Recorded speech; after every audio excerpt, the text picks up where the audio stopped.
திருவாரூர் மாவட்டம் மன்னார்குடியில் டாடா ஏஸ் வண்டியை வாடகைக்கு எடுத்து வந்து குப்பை அள்ளுவது போல நாடகமாடி இருசக்கர வாகனத்தை ஆட்டையை போட்டு சென்ற இருவரை பொதுமக்களே பிடித்து போலீசாரிடம் ஒப்படைத்தனர்.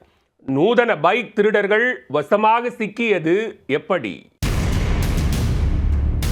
தஞ்சாவூர் மாவட்டம் மதுக்கூர் பகுதியைச் சேர்ந்தவர் விக்னேஷ் திருவாரூர் மாவட்டத்திற்கு தனது இருசக்கர வாகனத்தில் சென்றுள்ளார். அங்கு மன்னார்குடி நகர் பகுதியில் தனது இருசக்கர வாகனத்தை நிறுத்திவிட்டு அருகில் உள்ள கடைக்கு டீ குடிக்கலாம் என்று சென்றுள்ளார். திருப்தியாக தேநீர் அருந்திவிட்டு வாகனம் நிறுத்திய இடத்திற்கு வந்து பார்த்தவருக்கு தூக்கி வாரி போட்டுள்ளது. சில நிமிடங்களுக்கு முன் நிறுத்திவிட்டு சென்ற வாகனத்தை இருந்த சுவடே தெரியாமல் தூக்கிச் சென்று விட்டனர் பைக் கொள்ளையர்கள். பைக்கை காணாமல் பதறிப்போன அவர் பரிதவித்த நிலையில் தனது வாகனத்தை அங்குமிங்கும் தேடியிருக்கிறார். அப்போது அவரது பரிதவிப்பை புரிந்து கொண்ட அருகில் இருந்தவர்கள், உங்களது வாகனத்தை தற்பொழுதுதான் டாடா ஏஸ் வாகனத்தில் வந்த இருவர் தூக்கி போட்டுக்கொண்டு இந்த வழியாக சென்றனர் என கைகாட்டியுள்ளார். உடனே அந்த பக்கமாக ஓடியிருக்கிறார் விக்னேஷ். இதனிடையே கொள்ளையர்கள் வெற்றிகரமாக இருசக்கர வாகனத்தை திருடிக்கொண்டு டாடா ஏஸில் சிட்டாக பறந்து கொண்டிருந்தனர்.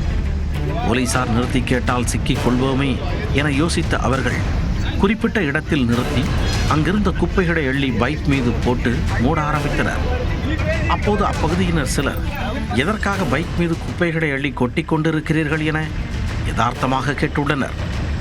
உடனே கொள்ளையர்கள் இருவரும், தப்புச்சு ஓடுறா கைப்புள்ள என பின்னங்கால் பிடரையில் பட தெரித்து ஓடியிருக்கின்றனர். சந்தேகம் எழுந்த அப்பகுதி மக்கள் அவர்களை விரட்டி பிடித்து விசாரித்த போதுதான் அது திருட்டு பைக் என்பது தெரிய வந்தது.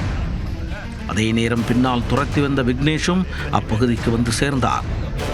சார், அந்த பைக் என்னுடையதா சார், அந்த பைக் எங்குள்ளதான் என அப்பகுதி மக்களிடம் கூற தனது இருசக்கர வாகனத்தை பத்திரமாக விட்டுள்ளார். வாகன திருடர்கள் இருவரையும் பொதுமக்களே போலீசாரிடம் ஒப்படைத்தனர். விசாரணையில் மன்னார்குடியைச் சேர்ந்த 41 வயதான பன்னீர்தாஸ், 32 வயதான வினோத் என்பது தெரிய வந்தது. இதையடுத்து இருவரை கைது செய்த போலீசார் வழக்கு பதிவு செய்து விசாரித்து வருகின்றனர். டாடா ஏஸ் வாகனத்தை வாடகைக்கு எடுத்து வந்து குப்பை அள்ளுவது போல இருசக்கர வாகனத்தை திருடிய சம்பவம் அப்பகுதி வாகன ஓட்டிகளிடையே பெரும் பீதியை ஏற்படுத்தியுள்ளது.